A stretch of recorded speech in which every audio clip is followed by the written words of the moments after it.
Hello बच्चों, मैं हूं इंजीनियर देव अवस्थी और आज मैं आप लोगों को पढ़ाने जा रहा हूं अध्याय 2 यूपी बोर्ड क्लास 10th कक्षा 10वीं। बहुत से बच्चों ने रिक्वेस्ट की सर सेकंड चैप्टर की वीडियो बनाइए। फर्स्ट चैप्टर की जो वीडियो थी वो बच्चों को काफ़ी पसंद आई। उसमें खास बात ये रही है कि जो भी बच्चों को लिखना होता है वो सारा कुछ मैं बोर्ड पे लिख देता हूं। आज हम लोग पढ़ने जा रहे हैं चैप्टर 2 अध्याय 2 है आपका अम्ल, क्षार तथा लवण। कुछ बुक्स में इसको अम्ल, क्षारक तथा लवण भी दिया गया है। इंग्लिश की बात करें तो एसिड, बेसिस एंड सॉल्ट। ठीक है, तो पहला जो आपका टॉपिक है वो है आपका अम्ल। अम्ल क्या होते हैं? अब तक आपने पढ़ रखा होगा अम्ल वो होते हैं जिनका स्वाद खट्टा होता है, यानी कि जो चीज खट्टी है वो अम्ल हो गई। लेकिन अगर हम बात करें तेजाब की, यानी कि सल्फ्यूरिक अम्ल की, हम उसे पी के बताएंगे, उसे चेक करके बताएंगे वो खट्टा है नहीं।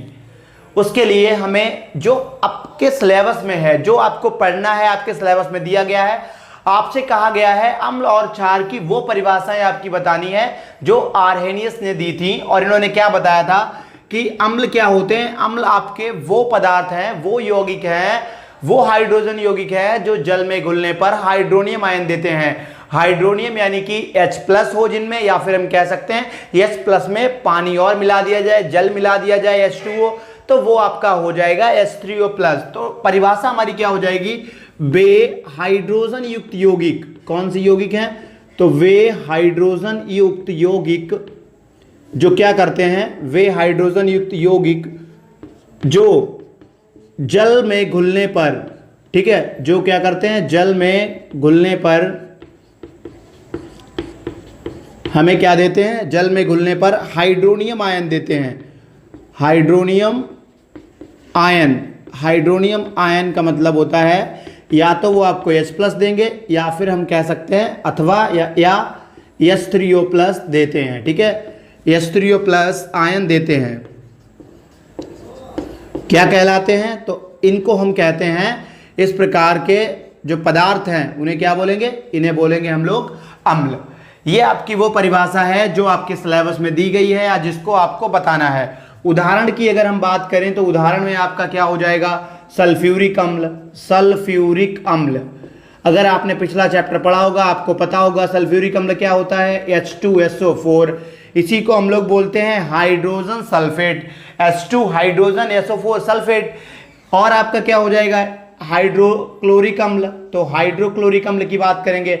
हाइड्रोक्लोरिक अम्ल की बात करें तो ये आपका एक तरह से आपके पेट में भी निकलता है। जो आपका पेट है, पेट में ये हाइड्रोक्लोरिक अम्ल भी निकलता है। लेकिन हमारी पेट की जो इनर लाइनिंग है, जो स्टमक है, इसकी जो इनर लाइनिंग होती है वो इसके अटैक से हमें बचाती है। वरना ये अकेला इतना स्ट्रांग होता है कि हमारे पेट क्या पूरी बॉडी को गला सकता है, गायब कर सकता है। तो ये आपका हो जाएगा HCl, हाइड्रोक्लोरिक अम्ल। इसके बाद में और एसिटिक अम्ल हो जाएगा आपका, एसिटिक अम्ल। और इन सब का फॉर्मूला जो है वो आपको ध्यान रखना है। तो एसिटिक अम्ल क्या होता है? CH3COOH। आपको इतना नोट कर लेना है, इतना नोट करिए। इसके बाद में इधर हम लोग फोकस करेंगे, और या फिर ऐसा करते हैं इनकी एक दो उदाहरण और बना देते हैं कि कैसे आपका जो है H+ बनेगा। मान लो हमने HCl लिया और HCl को ब्रेक किया। ठीक है, HCl जो है वो आपका हाइड्रोक्लोरिक अम्ल है, एक्वस फॉर्म में यानी कि वाटर में है। या फिर आप इसमें क्या कर सकते हैं? इसमें आप H2O मिला सकते हैं एक्सेस अमाउंट में, मतलब जो वाटर आपका जाएगा वो बहुत ज्यादा अमाउंट में, भारी मात्रा में जाएगा। तो ये आपका क्या बनेगा? ये आपका बन जाएगा H3O+ और प्लस आपका Cl-। ये दोनों आपके एक्वस फॉर्म में रहेंगे, यानी कि जलीय फॉर्म में रहते हैं। ठीक है, ये भी आपका क्या होगा? यहाँ पे जो सिंबल है, ये जो रिप्रेजेंटेशन किया जाता है एक्वस, ये आपका इंग्लिश में सही रहता है और इंग्लिश में ही मोस्टली किया जाता है। AQ का मतलब होता है एक्वस, यानी कि जलीय विलयन मिलेगा। मैं फोकस एडजस्ट करूं, फिर हम चलते हैं इधर क्षार की तरफ। ठीक है, चलिए तो अब हम बात करेंगे अगले वाले की। और अगला आपका क्या है? क्षार, या फिर कहते हैं क्षारक। तो क्षार क्या होते हैं? क्षार को इंग्लिश में हम बेस बोलते हैं। क्षार आपका वह पदार्थ है, तो कैसे इसको बताएंगे? वह यौगिक।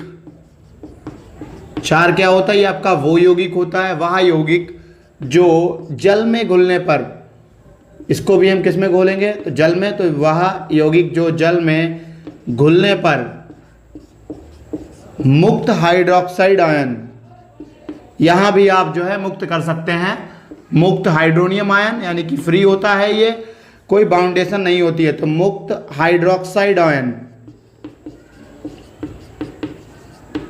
Hydroxide ion.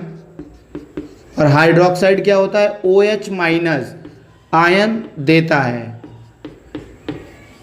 क्षार कहलाता है। उदाहरण की बात करें तो ये आपका क्या हो जाएगा, उदाहरण में हो जाएगा KOH पोटेशियम हाइड्रोक्साइड, इसका नाम होता है पोटेशियम हाइड्रोक्साइड, हाइड्रोक्साइड आप लिख सकते हैं। दूसरा NaOH सोडियम हाइड्रोक्साइड, इसका नाम क्या है, तो इसका नाम है आपका सोडियम हाइड्रोक्साइड। और भी इसी तरह से हो जाएंगे मैग्नीशियम हाइड्रोक्साइड MgOH का होल ट्वाइस। कभी आपने सोचा है 2 क्यों लगाते हैं, क्योंकि OH पे माइनस होता है, Mg पे होता है प्लस का 2, तो ये वाला क्रॉस इधर जाता है, ये वाला इधर जाता है, ये आपने 9वीं कक्षा में पढ़ा होगा। इसके बाद में बात आती है लवण की। लवण क्या है, तो लवण है आपके सॉल्ट, इन्हें बोलते हैं सॉल्ट। ये आपके अगर अम्ल और क्षार दोनों आपस में अभिक्रिया करें तो इनकी अभिक्रिया जो होगी वो उदासीनीकरण अभिक्रिया कहलाती है, और इन अभिक्रिया के फलस्वरूप जो उत्पाद बनता है उसको हम बोलते हैं लवण।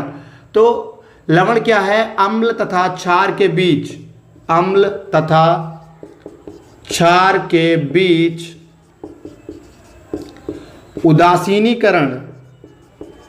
उदासीनीकरण अभिक्रिया के फलस्वरूप, इनके बीच कौन सी अभिक्रिया हो रही है, उदासीनीकरण अभिक्रिया से मतलब है कि आपकी ऐसी अभिक्रिया होगी जिसमें आपका जल बनेगा, साथ ही साथ क्या बनेगा, लवण बनेगा। तो उदासीनीकरण अभिक्रिया के फलस्वरूप बने उत्पाद को लवण कहते हैं। मैं गारंटी ले सकता हूं ये सबसे इजी, सबसे आसान, सबसे सरल परिभाषाएं होंगी आपके पूरे यूट्यूब पे। लवण कहते हैं। उदाहरण अगर मैं दूं तो उदाहरण एक तो आपका हो जाएगा आपका साधारण लवण या फिर नमक। तो उदाहरण की बात करेंगे NaCl, इसका नाम होता है सोडियम क्लोराइड, इसका जो केमिकल नाम है वो है आपका सोडियम क्लोराइड। और उदाहरण देखेंगे तो हम कैसे देखेंगे, सबसे पहले हम लेते हैं H2SO4 या फिर आप ले लें HCl। ठीक है, हमने क्या ले लिया, HCl ले लिया, हाइड्रोक्लोरिक अम्ल ले लिया।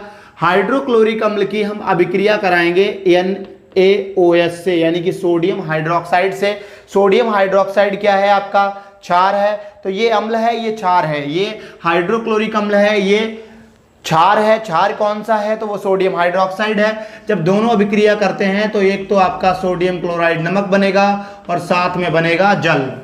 इसके अगर उदाहरण की बात करें, इसका मुझे एक उदाहरण समझाना है, तो इसका उदाहरण क्षार का क्या हो जाएगा कि कैसे आपका OH माइनस बनता है।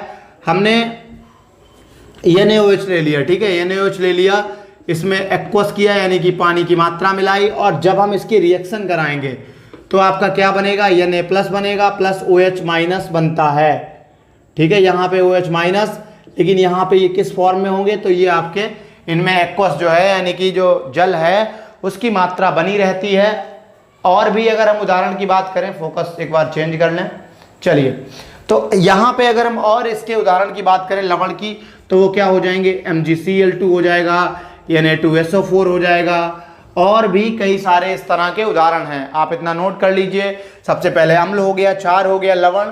अब इसके बाद में हम लोग करने जा रहे हैं, पहले करेंगे अम्ल के प्रकार करेंगे, उसके बाद में अम्ल के गुण, यानी कि इसके कौन कौन से लक्षण हैं, गुण हैं, कैसी कैसी ये अभिक्रियाएं करता है। फिर हम लोग इसके उपयोग के बारे में करेंगे, वही क्षार के साथ करेंगे। पहले क्षार के क्या पढ़ेंगे, प्रकार पढ़ेंगे, क्षार कितने प्रकार के होते हैं, उसके बाद में क्षार के गुण कौन कौन से हैं, इसके लक्षण कौन कौन से हैं। गुणों के बाद में हम लोग आएंगे इनके उपयोग पे कि क्षार का कहाँ कहाँ उपयोग होता है, वही हम इनके साथ करेंगे।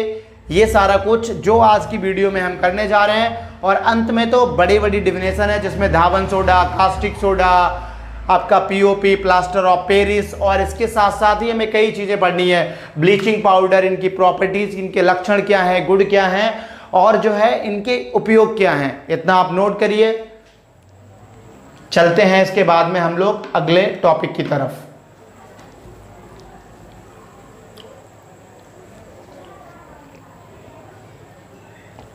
नोट कर लिया होगा आप लोगों ने रफ करके। अगले टॉपिक की तरफ चलते हैं।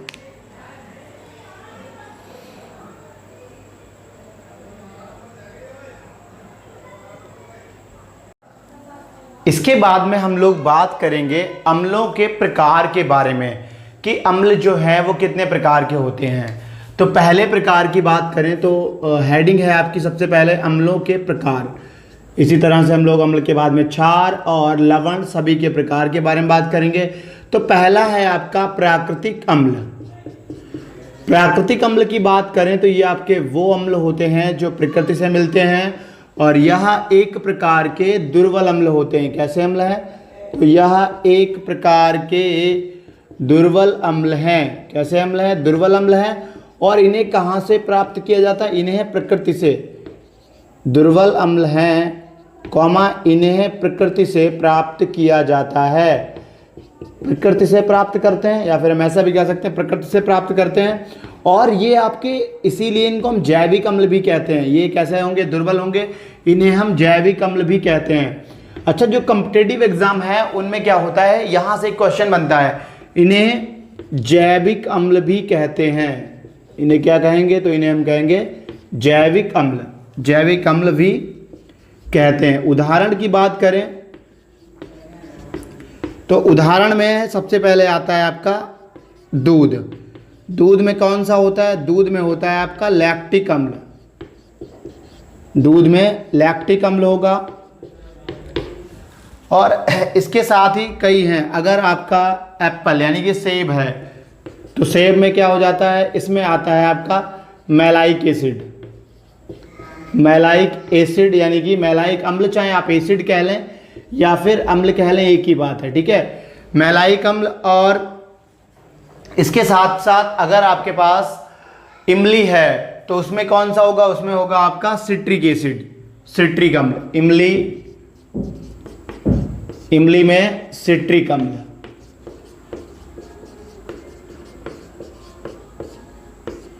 प्याज में आपका होता है ऑक्जेलिक। प्याज में और टमाटर में, प्याज में आपका होगा एस्कॉर्बिक, और जो आपका टमाटर है उसमें होता है आपका, सबसे पहले हम बात करते हैं प्याज की, तो प्याज में होता है अस्कॉर्बिक या फिर एस्कॉर्बिक अम्ल। और जो आपका टमाटर है, अमरूद है, इस सब में होता है ऑक्जेलिक। यहाँ पे सिट्रिक ना होकर टार्ट्रिक होगा,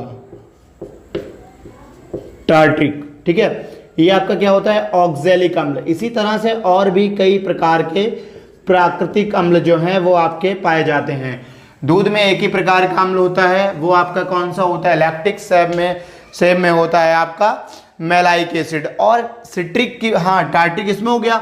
सिट्रिक की बात कर रहे थे। सिट्रिक आपका होता है और ज़्यादा खट्टे, जैसे नींबू है, तो नींबू में आपका कौन सा हो जाएगा? नींबू में आपका पाया जाता है सिट्रिक अम्ल।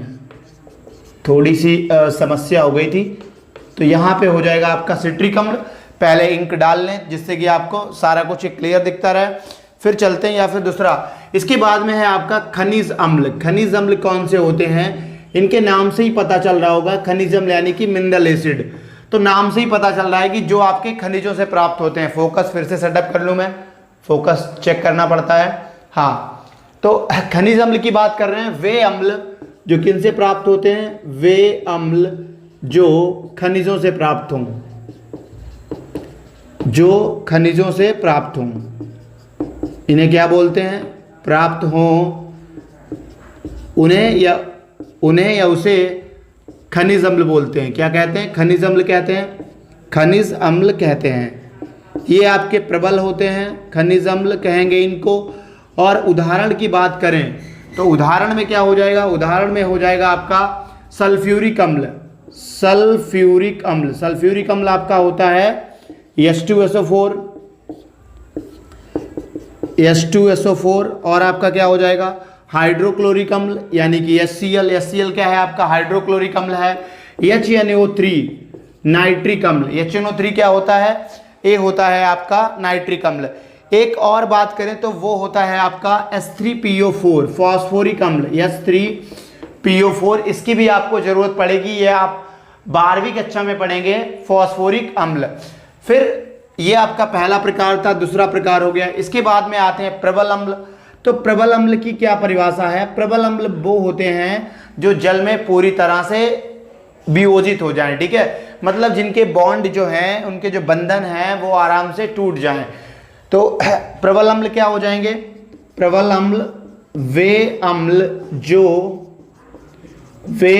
जो जल में पूर्णतया या फिर पूरी तरह से, तो जल में पूर्णतया वियोजित हो जाएं, पूर्णतया वियोजित हो सकें, ठीक है, यानी कि टूट जाएं, वियोजित हो सकें या हो जाएं, उन्हें क्या कहते हैं? उसे प्रबल अम्ल कहते हैं। उसे क्या कहेंगे? तो उसे प्रबल अम्ल कहते हैं। उदाहरण की बात करें जो प्रबल अम्ल हैं वो आपके कौन से हैं? यहाँ पे मैं दो ही उदाहरण को ले रहा हूँ। एक है आपका H2SO4 यानी कि सल्फ्यूरिक अम्ल, उदाहरण कौन सा है आपका? सल्फ्यूरिक अम्ल। और दूसरा हो जाएगा आपका HCl यानी कि हाइड्रोक्लोरिक अम्ल।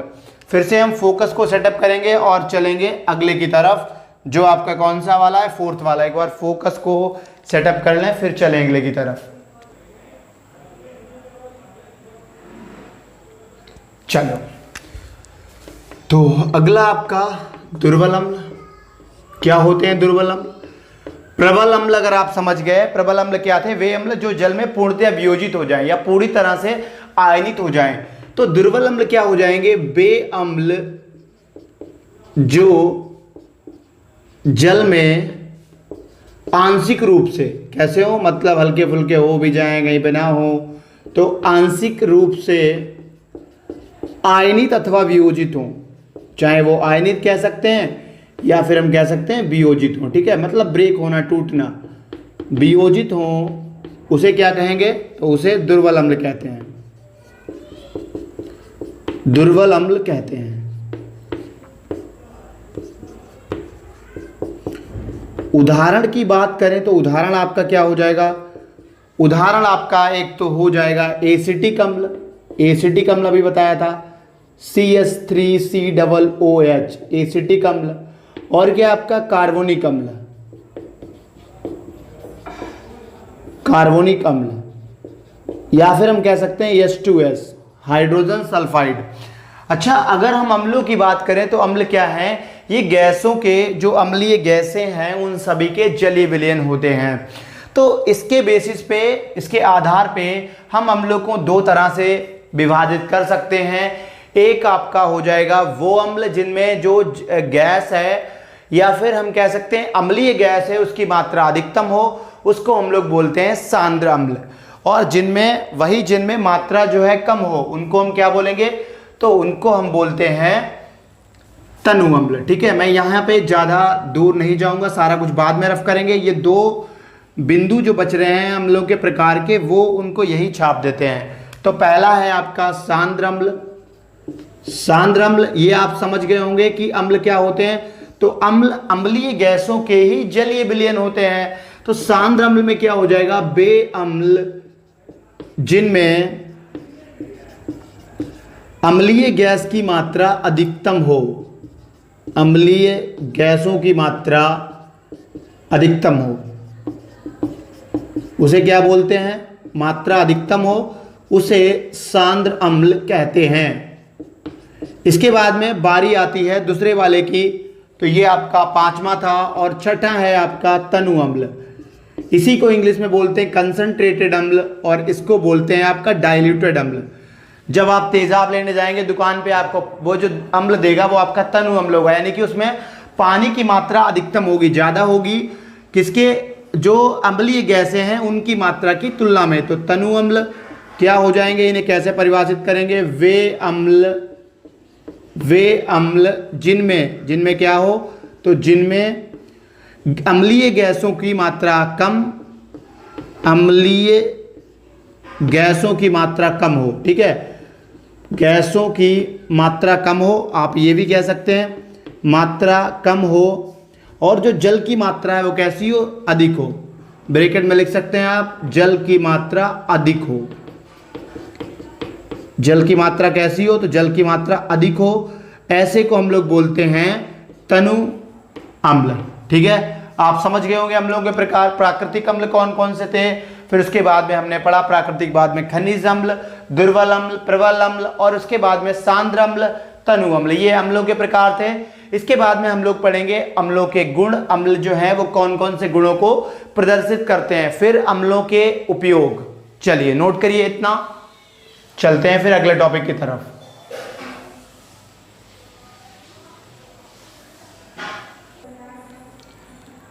चलिए, तो इसके बाद में हम लोग बात करेंगे कि जो अम्ल हैं उनके गुण कौन कौन से हैं। तो अगली हेडिंग आपकी बन रही है अम्लों के गुण। अम्लों के गुण की बात करें तो अम्लों का जो पहला गुण है अम्ल का वो कौन सा होता है, स्वाद।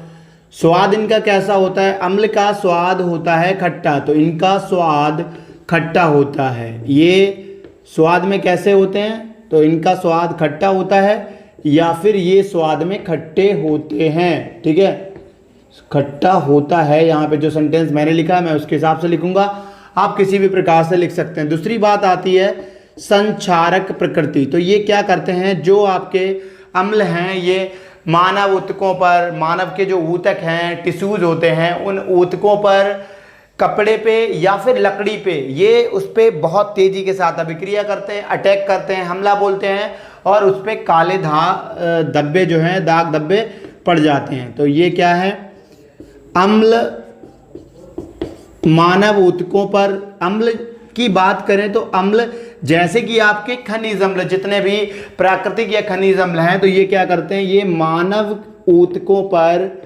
मानव ऊतकों का कपड़ों पर, जैसे आपके कपड़े होंगे तो उन कपड़ों पर, तथा और इसके साथ ही साथ क्या हो जाएगा, अगले की हम बात करेंगे तो अगला आपका आता है लकड़ी। लकड़ी जो है इन सब पे क्या करता है, लकड़ी पर तेजी से हमला करता है, तेजी से हमला करके इसे कैसा कर देता है, काला कर देता है, हमला करके इसे काला कर देता है। यही वजह है कि यह जो तांबे वगैरह के बर्तन होते हैं उनमें खट्टा वगैरह, दही वगैरह नहीं रखा जाता है। ठीक है, सेकंड, थर्ड की बात करें अगर तीसरे नंबर की, तीसरा है बिलियन में, यानी कि जब हम इन्हें डालते हैं तो बिलियन में ये क्या करते हैं। तो अगर हम बात करें अम्ल की, तो अम्ल जलीय विलयन में, अम्ल क्या करते हैं, अम्ल आपके जलीय विलयन में क्या देते हैं, जलीय विलयन में आपके क्या देते हैं, मुक्त हाइड्रोनियम आयन देते हैं। तो ये जलीय विलयन में क्या देंगे, मुक्त हाइड्रोनियम आयन, मुक्त हाइड्रोनियम आयन देते हैं, और जिसका कैसे रिप्रेजेंट करते थे, H+, अथवा हम कह सकते हैं, अथवा क्या था आपका H3O+। ठीक है, ये देते हैं जलीय विलयन में, क्या देंगे, तो ये हाइड्रोनियम आयन देते हैं भी आप लेंगे। और इसके बाद में चौथा आता है कि ये लिटमस, मैं जरा एक बार फोकस सेटअप कर लूं, चलिए फोकस एडजस्ट है, हाँ। और फोर्थ क्या होगा आपका, फोर्थ है आपका, उससे पहले यहाँ पे कुछ कमी रह रही है, ये आपका कैसे कर देता है, काला कर देता है, तो हमला करके काला कर देता है। और यहाँ पे जलीय विलयन में अम्ल जो हैं वो क्या करते हैं, ये आपके जलीय विलयन में मुक्त हाइड्रोनियम आयन देते हैं। चौथा हम बात करेंगे जो आपके अम्ल क्षार सूचक होते हैं, जिनको हम बोलते हैं एसिड बेस इंडिकेटर। तो अम्ल क्षार सूचक, अम्ल क्षार सूचक पे क्या प्रभाव है, ठीक है, अम्ल क्षार सूचक पर प्रभाव।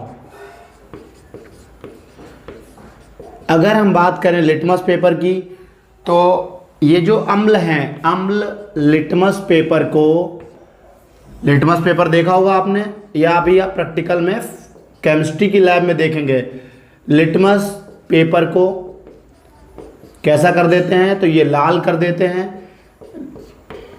और जो आपकी पीला कलर होता है मेथिल ऑरेंज का, तो पीले मेथिल ऑरेंज को, मेथिल ऑरेंज को यह लाल कर देते हैं। और अगर हम अगले बात करें फिनाफ्थलीन की, तो फिनाफ्थलीन पे कोई असर नहीं पड़ता है, फिनाफ्थलीन पर कोई असर नहीं पड़ता है, या कोई असर नहीं होता है। ठीक है, कोई असर नहीं होता है। समझ गए होंगे ये 4 गुणों को। पहला स्वाद इनका खट्टा होता है, दूसरा संचारक प्रकृति होती है, यानी कि मानव उत्तकों, कपड़ों, लकड़ी, इन सब पे हमला करते हैं, बहुत तेजी के साथ हमला करते हैं। ये अभिक्रिया बहुत तेज होती है और उन्हें जला देते हैं, यानी कि काला। अगर आप जमीन पे लकड़ी पे आप तेजाब डालें H2SO4 यानी कि सल्फ्यूरिक अम्ल डालें, वहां पे कैसा हो जाएगा, काला हो जाएगा, उतना भाग जल जाएगा। विलयन, अगर जलीय विलयन की बात करें तो जलीय विलयन में ये हाइड्रोनियम आयन देते हैं। और अम्ल क्षार सूचक पर क्या प्रभाव पड़ता है, तो अम्ल क्षार सूचक वे होते हैं जब इनको अम्ल के साथ जोड़ा जाता है तब ये दूसरा कलर देते हैं, क्षार के साथ तब ये दूसरा कलर देते हैं। तो यहाँ पे लिटमस पेपर को ये लाल कर देते हैं, पीले मेथिल ऑरेंज को लाल कर देते हैं, फिनाफ्थलीन पर कोई भी असर नहीं पड़ता है। 5वें नंबर पे बात आती है, फोकस फिर से हम सेटअप करेंगे अभी। तो अगली क्या है, अम्ल की या अम्लों की, अम्ल की हम लोग क्रिया कराएंगे किससे, धातु से। तो अम्लों की धातु से क्रिया, अगर कोई भी अम्ल धातु से क्रिया करता है तो क्या बनेगा आपका, एक बार फोकस सेटअप कर लें फिर बताते हैं हम।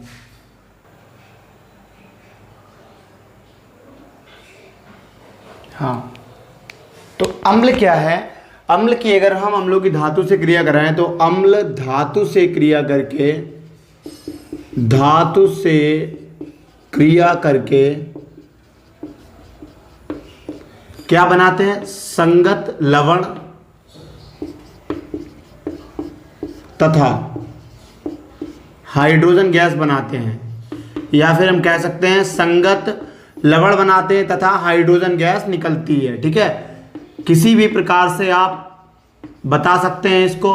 और आपको सिर्फ रट्टा नहीं मारना है। कुछ बच्चों का क्या रहता है, उन्हें लगता है जो उनकी बुक में डिफिनेशन दी गई है, परिभाषा दी गई है, वही सही परिभाषा है। ऐसा नहीं है। अगर आप एनसीईआरटी को पढ़ेंगे तो आप देखेंगे एनसीईआरटी में किसी भी जो भी आपकी हेडिंग है उसकी परिभाषा नहीं दी गई है, उसमें आपको समझाया जाएगा कि कैसे क्या होता है। तो आपको परिभाषा पे फोकस नहीं करना है, अपने हिसाब से आप जैसे भी डिफाइन कर रहे हैं, किसी भी टॉपिक को समझ के बता रहे हैं, वही आपका सही है।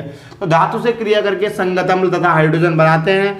उदाहरण की अगर हम बात करें तो एक हम अम्ल ले लेंगे, हमने मान लिया HCl अम्ल है, और एक आपका क्या है, Mg मैग्नीशियम, ये आपका हाइड्रोक्लोरिक अम्ल है, ये आपका मैग्नीशियम है। जब ये इसके साथ अभिक्रिया करेगा तो ये आपका क्या बनाएगा, संगत अम्ल बनाएगा MgCl2, और साथ में आपका क्या बनेगा, साथ में हाइड्रोजन गैस बाहर निकलती है, ऊपर निकलेगी, ऊपर के लिए चली जाएगी।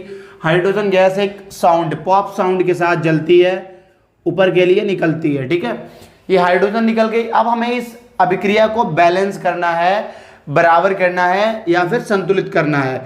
तो इस संतुलित करने के लिए हम देखते हैं, इधर हाइड्रोजन 2 हैं, इधर बेचारा अकेला हाइड्रोजन है, तो इधर 2 से गुणा करा देंगे, 2 इधर हाइड्रोजन हो गए, 2 क्लोरीन हो गए। अब अगर आप इधर देखें तो इधर भी क्लोरीन 2 है, ये आपकी बराबर हो गई। दूसरी हम बात करें एल्यूमिनियम की, अगर हम एल्यूमिनियम की अभिक्रिया कराएं सल्फ्यूरिक अम्ल से, H2SO4 से, नीचे लिखते हैं। ये आपका उदाहरण पहला था, अब है उदाहरण नंबर 2। तो हम एल्यूमिनियम ले रहे हैं, एल्यूमिनियम आपका ले लिया और साथ में क्या ले लिया, सल्फ्यूरिक अम्ल लिया। तो ये आपका क्या बनेगा, यहाँ पे एल्यूमिनियम और SO4 मिलके क्या बना देगा, तो ये आपका बना देगा Al2SO4 का होल थ्राइस। ये मैंने फॉर्मूला कैसे लिखा, एल्यूमिनियम जो है इस पे प्लस का 3 चार्ज होता है, सल्फेट पे माइनस का 2 होता है, 2 इधर आ जाता है, 3 इधर आ जाता है। ये चक्कर आपके समझने लायक है, 9th में आपने पढ़ा होगा। ठीक है, इसको मैं रफ कर देता हूँ यहाँ से। और साथ में क्या बन जाएगा, H2 गैस, जो कि आपकी ऊपर निकल जाती है। फिर से हम संतुलित करेंगे, यहाँ पे 2 हाइड्रोजन है, यहाँ भी 2 हाइड्रोजन है, यहाँ एल्यूमिनियम 2 है, यहाँ 1 है। तो बराबर करने के लिए, संतुलित करने के लिए इधर 2 से गुणा करा देते हैं। SO4 इधर कितना है, इधर 3 है, इधर SO4 कितना है, इधर आपका इकलौता है, तो इधर आपका 3 से गुणा करा देंगे। अब हाइड्रोजन इधर 3 2 जा 6 यानी कि 6 है, इधर आपके कितने हैं, इधर आपके 2 हैं, तो इधर 3 से गुणा कराएंगे। सारा कुछ आपको दिख रहा होगा कि ये सब कुछ कैसा हो गया, बराबर हो गया, संतुलित हो गया। छठे पे हम बात करेंगे, अम्ल की क्रिया कराएंगे किससे, क्षार से। तो अम्ल की क्षार से अभिक्रिया या क्रिया, या अम्लों की क्षार से क्रिया। अम्ल जब क्षार से क्रिया करते हैं तो एक तो आपका संगत लवण बनता है, जल बनेगा, और इसी को हम लोग बोलते हैं उदासीनीकरण अभिक्रिया। ये कैसी अभिक्रिया है? इसे बोला जाता है उदासीनीकरण अभिक्रिया। इसमें क्या होगा? अम्ल तथा क्षार अभिक्रिया करके क्या बनाते हैं? तो ये आपके अभिक्रिया करके जल तथा संगत लवण बनाते हैं। जल तथा संगत लवण बनाते हैं। संगत का मतलब होता है करस्पॉन्डिंग, संगत लवण बनाते हैं। उदाहरण से ये पूरी बात आपके समझ में आएगी। हालांकि अभी जब आपने लवण पढ़ा तो इसका उदाहरण आपने बिल्कुल ऐसे ही पढ़ा होगा। तो उदाहरण अगर हम देखें, उदाहरण क्या हो जाएगा? सबसे पहले हमारा ये क्या है? ये है हमारा क्षार, और हमने ले लिया HCl यानी कि हाइड्रोक्लोरिक अम्ल। ये आपका सोडियम हाइड्रोक्साइड है। दोनों अभिक्रिया करेंगे, एक तो आपका जल बन जाएगा और जल के साथ में हमारा बन जाएगा संगत लवण। तो NaCl हमारा क्या हो गया? यहाँ पे Na के करस्पॉन्डिंग संगत में क्या बनेगा? NaCl बनेगा। और ये अभिक्रिया है, इसको बैलेंस करना है।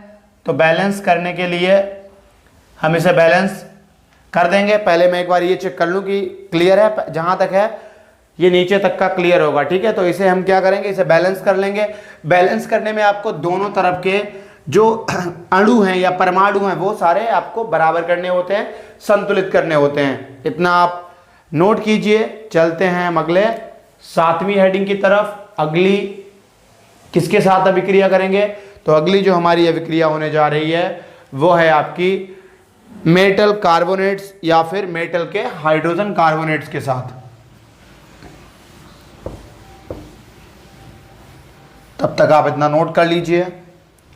मैं आशा करता हूं समझ में आ रहा होगा, और अगर आपको समझ में आ रहा है तो वीडियो को लाइक शेयर जरूर करिएगा, कमेंट करिए, और हमारे यूट्यूब चैनल को सब्सक्राइब करिए, जिससे हमें मोटिवेशन मिल सके और हम आगे भी आपके लिए वीडियो जो हैं लाते रहें, आप तक पहुंचाते रहें।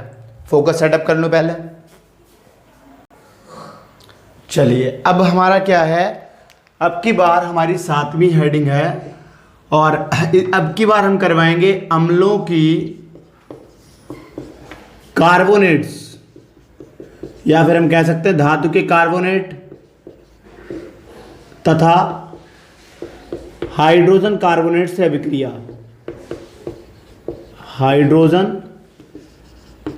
कार्बोनेट से अभिक्रिया। तो जब भी आपका कोई अम्ल धातु के कार्बोनेट से अभिक्रिया करता है तो वहां पे आपका संगत लवण बनेगा, कार्बन डाइऑक्साइड गैस निकलेगी और आपका जल बनता है। तो अम्ल कार्बोनेट तथा हाइड्रोजन कार्बोनेट से अभिक्रिया करके, या फिर हम यहां पे कह सकते हैं धातु के कार्बोनेट्स या मैं हाइड्रोजन कार्बोनेट से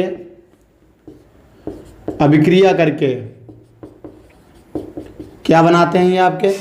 तो अभिक्रिया करके संगत लवण, जो जिसपे हमें फोकस करना है वो क्या है? वो है आपका संगत लवण बनाते हैं, कार्बन डाइऑक्साइड यानी कि CO2 तथा जल बनाते हैं। ठीक है, इतना कुछ बनने वाला है, बनाते हैं। अब एक उदाहरण देखेंगे, आप चाहें तो और भी उदाहरण कर सकते हैं, लेकिन वीडियो के हिसाब से। दूसरी बात, आपको बहुत सारे उदाहरण रटने नहीं है, आपको केवल एक समझना है, उसके हिसाब से आप और भी अपनी तरफ से कर सकते हैं। तो उदाहरण आपका क्या हो जाएगा? हमने ले लिया CaCO3, क्या नाम है इसका? Calcium carbonate. इसकी रिएक्शन करा दी हमने हाइड्रोक्लोरिक अम्ल से। सबसे पहले आपको संगत बनाना है, और संगत लवण में क्या बनेगा? कैल्शियम का संगत क्लोरीन। ठीक है, तो ये आपका हो जाएगा CaCl2। 2 क्यों लगाया? क्योंकि Ca पे होता है प्लस का 2। ये जो प्लस का 2 होता है ये डिसाइड करता है इनका ग्रुप, कौन सा ग्रुप है, ये पहले में है, दूसरे में है। उस तरह से वो उतने ही इलेक्ट्रॉन दान कर सकते हैं, और जितने दान कर सकते हैं उतना ही चार्ज आ जाता है। अब जो इधर था वो इधर आ जाएगा। क्लोरीन पे आपका -1 होता है। साथ में क्या हो जाएगा? हमें जल बना देना है, हमने जल बना दिया, और जल के साथ में आपको क्या बनाना है? Carbon dioxide gas. अब हम क्या करेंगे? अब हम करेंगे इसको संतुलित। तो संतुलित करने के लिए हमें देखना है, इधर 2 हाइड्रोजन है, इधर आपका अकेला है, इधर 2 क्लोरीन है, इधर अकेला है। तो हम मौका देखते ही यहाँ पे कितने से गुणा करा देंगे? 2 से गुणा करा देंगे। ये हमारा बराबर हो गया। अब आगे की कहानी देखी जाए तो कैल्शियम यहाँ एक है, यहाँ कैल्शियम एक है, CO3 यहाँ पे है, यहाँ पे CO2 है, लेकिन एक जो आपका O है वो यहाँ आ रहा है, मतलब हमारी जो अभिक्रिया है वो कैसी है, संतुलित है। ठीक है, आप इस तरह से और भी कर सकते हैं। अगले की बात करें तो अगले में हम अम्ल की अभिक्रिया कराएंगे धातुओं के ऑक्साइड से। जो धातु के ऑक्साइड है उनसे हम अम्लों की अभिक्रिया कराएंगे। तो अगली हेडिंग क्या पड़ जाएगी आपकी, धातु ऑक्साइड से। ठीक है, या फिर हम कह सकते हैं अम्लों की धातु ऑक्साइड से अभिक्रिया, या धातु ऑक्साइडों से अभिक्रिया, तो धातु ऑक्साइड से अभिक्रिया। ठीक है, जब हम ये अभिक्रिया कराएंगे तो इसमें क्या बनेगा आपके पास, पहले हम आपको बता देते हैं। एक तो इसमें संगत लवण का तो आपको ध्यान रखना है, इसमें क्या बनेगा, एक आपका संगत लवण बनेगा, और संगत लवण के साथ साथ अगर ऑक्साइड है तो क्या बनने के चांसेस हैं, जल बनने के चांसेस हैं। तो अम्ल धातु ऑक्साइड से अभिक्रिया करके, या धातु ऑक्साइडों से अभिक्रिया करके, धातु ऑक्साइड से अभिक्रिया करके क्या बनाते हैं, अभिक्रिया करके ये आपके संगत लवण बनाएंगे। तो संगत लवण तो आपको लिख ही लेना है पहले से ही, तथा जल बनाते हैं या जल बनता है। तो कैसे, उदाहरण अगर समझाएं तो हमें क्या करना है, सबसे पहले हमें लेके चलना है अम्ल। तो अम्ल हमने मान लिया हमारे पास HCl है, आप H2SO4 भी ले सकते हैं, कोई भी ले सकते हैं जो आपको अम्ल सही लगे। ठीक है, अम्ल की धातु का ऑक्साइड, धातु हमने मान लिया, हमने यहाँ पे धातु का ऑक्साइड लेना है तो हमने ले लिया ZnO, जिंक ऑक्साइड ले लिया। ठीक है, ZnO ये आपका क्या बन जाएगा, सबसे पहले तो हमें इसका संगत लवण बनाना है। तो Cl और Zn ये आपका क्या हो जाएगा, ZnCl2 हो जाएगा। साथ में आपका क्या बच जाएगा, H2O। अब हमें यहाँ पे क्लोरीन 2 दिख रहे हैं, यहाँ क्लोरीन 1 है, तो इधर हम क्या करेंगे, 2 से गुणा करा देंगे, ये हमारी अभिक्रिया संतुलित हो जाएगी। आप इतना नोट करिए, मैं फोकस सेटअप करके आगे की तरफ चलता हूं। फोकस सेटअप करके नोट कर लीजिए। अगला टॉपिक है आपका अम्लों का उपयोग। अगर मैं उसे लिखना शुरू करूंगा तो बहुत टाइम लग जाएगा, बहुत सारे अम्ल हैं। मैं वीडियो की लेंथ को कम करने के लिए उसको लिख देता हूं, फिर मैं एक साथ सबको एक्सप्लेन कर देता हूं। ठीक है, पहले लिख दूंगा, उसके बाद में सब जितने भी उपयोग हैं उन सबको एक साथ बता दूंगा मैं। तब तक आप इतना नोट कर लीजिए। हाँ, तो इसके बाद में अगला टॉपिक आता है आपका अम्लों के उपयोग। अम्ल को कहाँ कहाँ यूज करते हैं या उनके कहाँ कहाँ उपयोग हैं। सबसे पहले हम बात कर रहे हैं हाइड्रोक्लोरिक अम्ल की। हाइड्रोक्लोरिक अम्ल जो है वो एक तरह से जैविक भी माना गया है, क्योंकि ये हमारे पेट के अंदर निकलता है। तो यहाँ पे क्या है, एक तो बॉयलर की बात करें, जैसे कि जब आपकी लाइट बनाई जाती है, बत्ती यानी कि जिसे आप कहते हैं विद्युत का जब उत्पादन होता है तो एक बॉयलर होता है जिसमें पानी को गर्म किया जाता है। तो पानी आपका किसी नदी से ला के गर्म किया जाता है, इस पानी को कन्वर्ट किया जाता है भाप में। भाप इतनी गर्म होती है कि वो टरबाइन पे गिरती है, टरबाइन को चलाती है, टरबाइन घूमती है, इससे हमारी बत्ती जो है यानी कि बिजली जो है वो आपकी उत्पन्न होती है, विद्युत उत्पन्न होती है।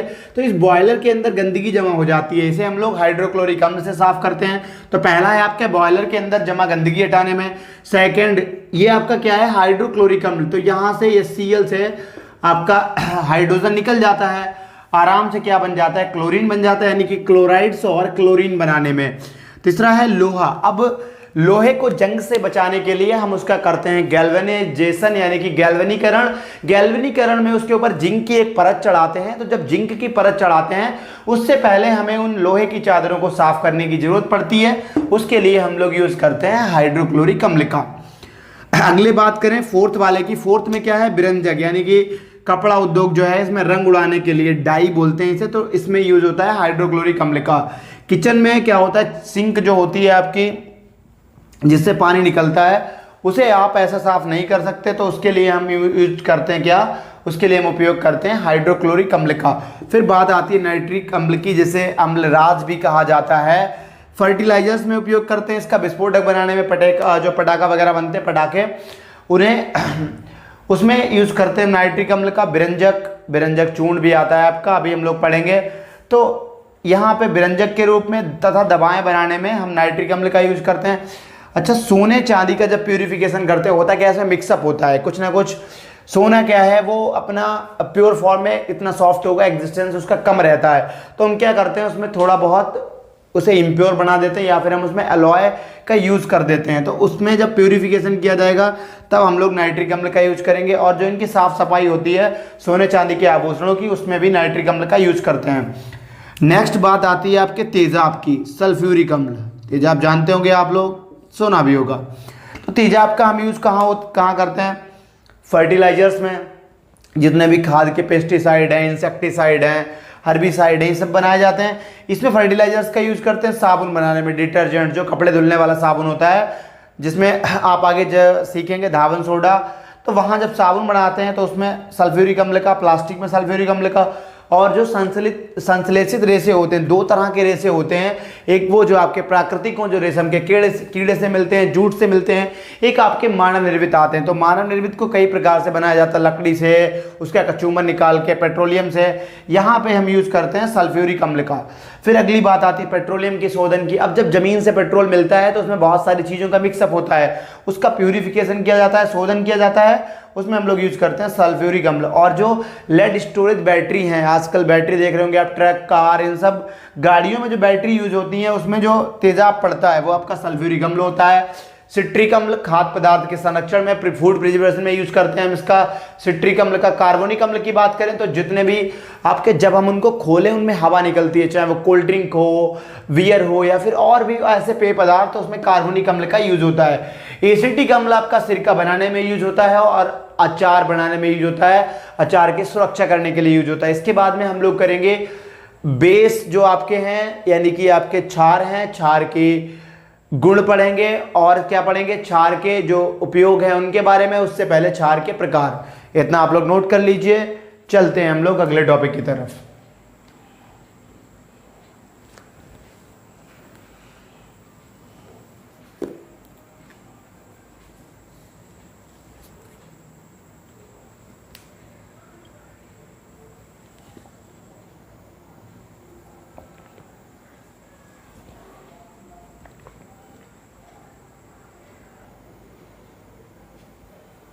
हाँ, तो इसके बाद में अगला जो आपका टॉपिक है वो कौन सा है, वो है आपका क्षार के प्रकार। उससे पहले हम एक बार आपको बता दें क्षार क्या थे। अभी तक हम लोग पढ़ रहे थे अम्ल के बारे में। क्षार आपके वो यौगिक थे जो जल में घुलने पे हमें मुक्त हाइड्रोक्साइड आयन यानी कि OH- दे रहे थे, ठीक है।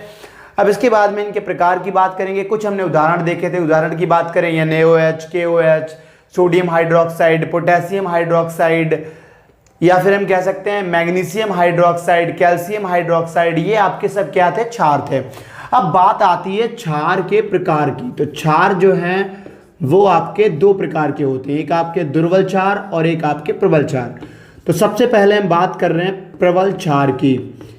प्रबल यानी कि स्ट्रांग और क्षार यानी कि बेस। तो स्ट्रांग बेस क्या होते हैं, वे क्षार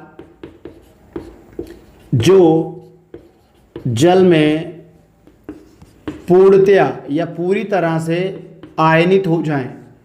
पूर्णतः कह सकते हैं आप, पूर्णतया कह सकते हैं, तो पूर्णतः आयनित, या फिर हम कह सकते हैं वियोजित यानी कि ब्रेक हो जाएं, आयनित टूट जाएं, तो आयनित या वियोजित हो जाएं,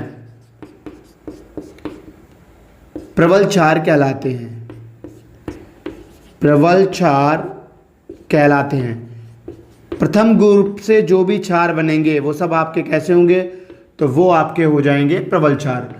उदाहरण की अगर हम बात करें तो उदाहरण में आपका हो जाता है NaOH, सोडियम हाइड्रोक्साइड, KOH।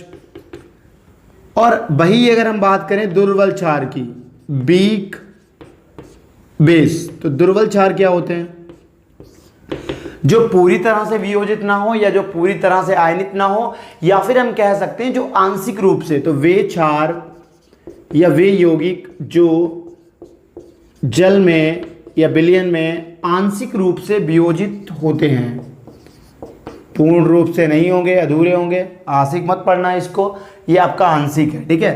तो आंशिक रूप से वियोजित हों या फिर आयनित हों, वियोजित होते हैं,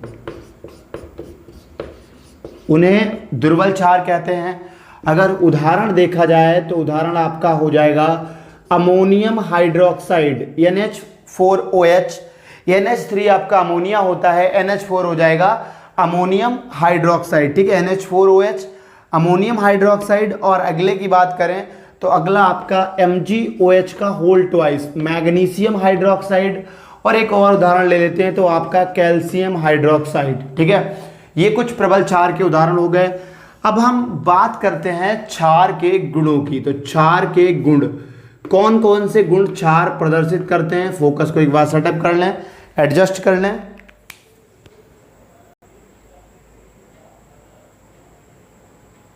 चलो, तो पहला हम बात कर रहे थे पिछली बार भी स्वाद की, इस बार भी स्वाद की। स्वाद कैसा होता है? तो क्षार का स्वाद होता है कसैला, कुछ लोग कड़वा भी कहते हैं, कसैला ज़्यादा सही है। दूसरा अगर हम बात करें तो इनकी प्रकृति के बारे में, तो ये इनकी प्रकृति कैसी होती है? इनकी प्रकृति भी क्षारीय होती है। सॉरी, हम कह सकते हैं इनकी प्रकृति पिछली बार की तरह कैसी होती है? क्षारीय कह सकते हैं। और क्षारीय का मतलब है ये आपकी करोसिव होगी। करोसिव जिस तरह से पहले वो अटैक कर रहे थे ऊतकों पे, कपड़ों पे, यहाँ पे भी वही हो जाएगा। तो इनकी प्रकृति जो है वो क्षारीय होती है कि इसकी, या फिर इनकी लिखेंगे, इनकी ज़्यादा सही रहेगा। तो इनकी प्रकृति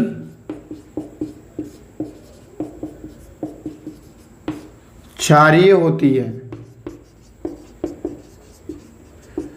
थर्ड, अगर हम तीसरे नंबर की बात करें तो तीसरा नंबर क्या है आपका? जलीय विलयन। जलीय विलयन में ये क्या देते हैं? तो जलीय विलयन में क्षार क्या देते हैं हमें? मुक्त हाइड्रोक्साइड आयन। तो क्षारीय विलयन में, सॉरी, जलीय विलयन में क्षार मुक्त हाइड्रोक्साइड आयन देते हैं। मुक्त हाइड्रोक्साइड, या फिर यहां पे करेसिव भी कह सकते हैं, संचारक प्रकृति भी कह सकते हैं, ठीक है। इनकी प्रकृति कैसी होती है? तो यहां पे ये हो जाएगा आपका संचारक या फिर संचारीय, ठीक है, संचारक, करोसिव, विनाश करने वाली। तो हाइड्रोक्साइड यानी कि OH माइनस आयन देता है, देते हैं या देता है, ठीक है। चौथे नंबर की बात करें तो इसमें हम बात करेंगे अम्ल क्षार सूचक पर प्रभाव। अगली हेडिंग होगी आपकी अम्ल क्षार सूचक पर प्रभाव। तो क्षार का क्या काम होता है, ये क्या करता है? ये लिटमस पेपर को कैसा कर देगा? तो यह लिटमस पेपर को नीला कर देता है, लिटमस पेपर को नीला कर देता है। और अगर हम बात करें मेथिल ऑरेंज की, तो मेथिल ऑरेंज पे कोई असर नहीं पड़ता है। मेथिल ऑरेंज पर कोई प्रभाव नहीं पड़ेगा, कोई प्रभाव नहीं पड़ता है, ठीक है। मेथिल ऑरेंज है, उस पर कोई प्रभाव नहीं पड़ेगा। लेकिन वही अगर हम बात करें फिनाफ्थलीन की, तो फिनाफ्थलीन को यह कैसा कर देता है? गुलाबी कर देता है। मैं फोकस सेटअप कर दूं, लाइट जा चुकी है आपकी, थोड़ा सा एडजस्टमेंट करना पड़ेगा। चलिए, तो मिथाइल ऑरेंज पे कोई प्रभाव नहीं पड़ता है, लेकिन ये आपका फिनाफ्थलीन को, तो यह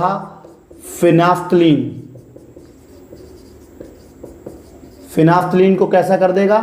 तो यह फिनाफ्थलीन को पिंक यानी कि गुलाबी कर देता है, इसे ये आपका गुलाबी कर देता है, ठीक है। अगर हल्दी की बात करें तो हल्दी को ये कैसा कर देता है? हल्दी पीली होती है, पीले को यह लाल कर देता है। पांचवी पे हम पढ़ेंगे कि ये जो क्षार हैं इन पे ऊष्मा क्या क्या प्रभाव पड़ता है। तो ऊष्मा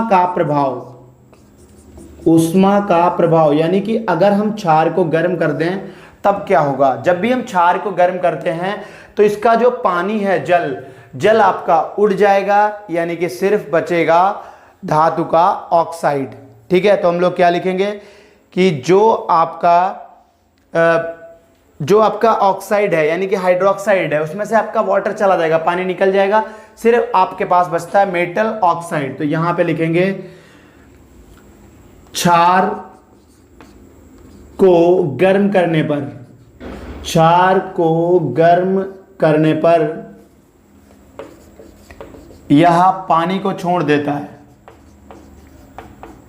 पानी को छोड़ देता है, पानी को छोड़ देगा, बाकी बच जाएगा।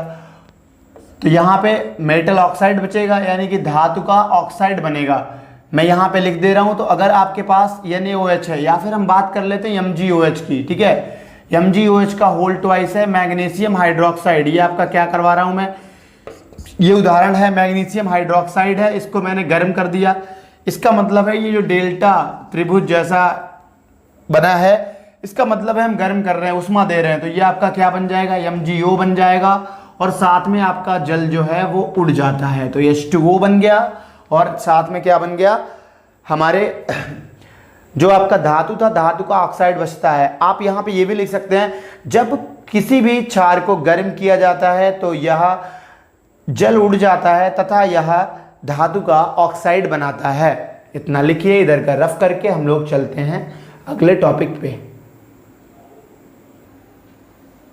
अगला गुण आपका क्या है, अगला गुण है आपका क्षार की हम लोग क्रिया कराएंगे। तो क्षार की इस बार हम लोग क्रिया कराएंगे अम्लीय ऑक्साइड से। तो क्षार की अम्लीय ऑक्साइडों से क्रिया, ऑक्साइडों से क्रिया।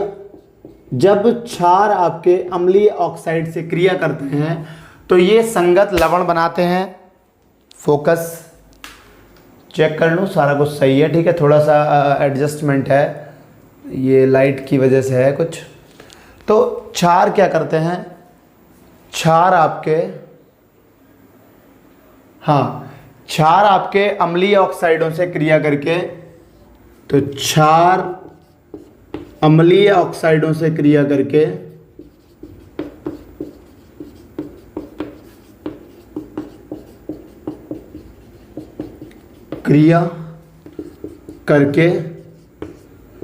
संगत लवण, भैया संगत लवण का बहुत चक्कर रहा है इस चैप्टर में। संगत लवण बनाएंगे, संगत लवण तथा जल बनाते हैं।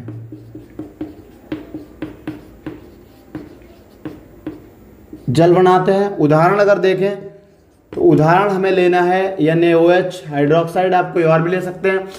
साथ में अगर अम्लीय ऑक्साइड की बात करें तो चाहे आप कार्बन डाइऑक्साइड ले लें, चाहे सल्फर डाइऑक्साइड ले लें। अब पहले हमें संगत लवण बना देना है, तो Na बनेगा, Na के साथ में 2 आ जाएगा। अगर CO3 ले रहे हैं तो Na2CO3 हो जाएगा, और प्लस आपका क्या, H2O, यानी कि जल जो है वो आपका उड़ जाएगा, बाहर निकल जाएगा। अब मुझे इस अभिक्रिया को संतुलित करना है। हाइड्रोजन इधर 2 हैं, इधर अकेला है, इधर 2 से गुणा करा दी। अब यहाँ 2 सोडियम हो गए, इधर 2 हाइड्रोजन हो गए। CO2 1 है, 1 O इधर है, सॉरी 2 O इधर हैं, और 2 ये 4 O हैं, यहाँ पे 3 A हैं, 1 O है। तो ये जो अभिक्रिया है वो भी आपकी संतुलित हो गई। आप और उदाहरण लेना चाहें, सल्फर डाइऑक्साइड भी ले सकते हैं। तो कुल मिला के ये आपकी जब भी रिएक्शन होगी, अम्लीय ऑक्साइड से क्रिया होगी, तो वहां पे क्या बनेगा, आपका संगत लवण बनेगा, इसका नाम है सोडियम कार्बोनेट, तथा जल बनता है। 8वां और देखें तो 8वीं आपकी है उदासीनीकरण अभिक्रिया। और उदासीनीकरण अभिक्रिया मैंने पिछले टॉपिक में बताई थी कि जब भी कोई आपका अम्ल क्षार के साथ क्रिया करता है तो संगत लवण बनता है तथा आपका जल बनता है। इतना आप नोट करिए। इसके बाद में आज की इस वीडियो का जो लास्ट टॉपिक है वो है आपका क्षार के उपयोग। कौन कौन से क्षार के उपयोग हैं, तो आप इतना नोट कर लीजिए। मैं ये सारा कुछ रफ करके पूरा एक बार लिख दूंगा, फिर उसे अच्छे से एक्सप्लेन कर दूंगा, जिससे आपको सारा कुछ समझ में आ जाए और आपका टाइम भी थोड़ा सा बच जाए, जितना कि मैं बता सकता हूँ। वैसे भी बच्चों का ये मानना होता है वीडियो थोड़ी लेंथी हो जाती है, तो आप उसे क्या कर सकते हैं, स्पीड उसकी बढ़ा सकते हैं। नोट करिए इतना। चलिए, इसके बाद में हम बात करेंगे क्षारों के उपयोग के बारे में। तो क्षार में सबसे पहले हम जिस क्षार की बात करने जा रहे हैं वो है आपका सोडियम हाइड्रोक्साइड, यानी कि कास्टिक सोडा। कास्टिक सोडा की अगर हम बात करें तो कास्टिक सोडा का जो आपका उपयोग होता है वो हम लोग करते हैं साबुन और डिटर्जेंट की कंपनी में, इंडस्ट्री में, उसके उद्योग में, रेयान बनाने में। रेयान एक तरह का रेशा होता है, धागा होता है। कागज और लुगदी के उद्योग में भी हम लोग कास्टिक सोडा यानी कि सोडियम हाइड्रोक्साइड का यूज करते हैं, गंदगी निकालने के लिए इसका उपयोग करते हैं। और कई सारे रसायन हैं जिसमें सोडियम हाइड्रोक्साइड का उपयोग किया जाता है। फिर बात आती है कैल्शियम हाइड्रोक्साइड की, तो कैल्शियम हाइड्रोक्साइड CaOH का होल ट्वाइस, इसका नाम होता है भुजा चूना कहते हैं इसको। ब्लीचिंग पाउडर बनाने में, चमड़ा उद्योग में गंदगी निकालने के लिए, और मिट्टी में अगर एसिडिटी बहुत ज़्यादा बढ़ जाए यानी अम्लता बहुत बढ़ जाए जिससे कि उसकी उपजाऊपन जो है वो कम हो जाता है, तो ऐसे में हम लोग कैल्शियम हाइड्रोक्साइड को उसमें डालते हैं। कठोर जल जो आपका पानी है, कठोर जल होता है जो कि झाग नहीं बनाता है, तो उसको मृदु बनाने के लिए यानी कि सरल बनाने के लिए, आसान बनाने के लिए हम लोग कैल्शियम हाइड्रोक्साइड का यूज करते हैं। कीटनाशक के रूप में, दवाइयाँ कीटनाशक के रूप में हम लोग कैल्शियम हाइड्रोक्साइड को यूज करते हैं, उपयोग करते हैं इसका। अमोनियम हाइड्रोक्साइड की बात की जाए, NH4OH इसका फॉर्मूला होता है। जहाँ भी सफाई एजेंट की जरूरत होगी, कहीं भी सफाई करनी है, तो वहाँ पे अमोनियम हाइड्रोक्साइड, उर्वरक बनाने में जितनी भी खाद हैं, फर्टिलाइजर्स हैं, नायलॉन धागा होता है आपका उसको बनाने में, और नाइट्रिक अम्ल है उसके बनाने में हम लोग अमोनियम हाइड्रोक्साइड का यूज करते हैं, उपयोग करते हैं। फिर बात आती है एल्यूमिनियम हाइड्रोक्साइड की, तो इसको यूज करते हैं एंटासिड बनाने में और आपका कपड़ा उद्योग में। ठीक है, आप इतना नोट कर लीजिए। मैं आशा करता हूँ आपको इतना कुछ बहुत अच्छे समझ में आया होगा। अगली वीडियो में हम बात करेंगे इसके आगे के बचे हुए आधे पार्ट की, जहाँ पे हम लोग अच्छे से टॉपिक करेंगे जो एग्जाम में पूछे जाते हैं। अगर आपको वीडियो पसंद आए तो आप चैनल को सब्सक्राइब करिएगा, वीडियो को लाइक शेयर और कमेंट जरूर करिएगा। Thank you.